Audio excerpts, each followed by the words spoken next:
Hi everyone! Kung naghahanap po kayo ng kumot, so eto po. Okay, ang ganda ng kumot ito. Ang kagandahan pa dyan is napakamura lang. So ito guys, yung pinaka-fresh lang nito is nasa 100 plus lamang po.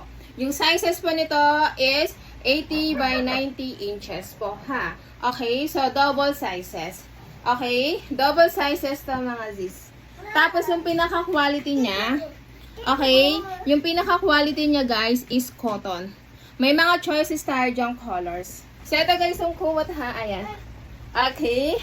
Kung naghahanap po kayo guys ng kumot sa ayan. Please. Ang laki ha. Pang Please. double sizes. So, nasa 100 plus lamang po yan ha. Ayan ang kumot.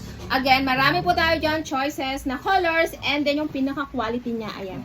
Okay. Tamang kapal ha. Cotton po siya. Hindi po siya mainit ikumot. Okay, so bagay na bagay ito guys na hindi siya makapal, tamang kapal. Kaya hindi mainit ikumot.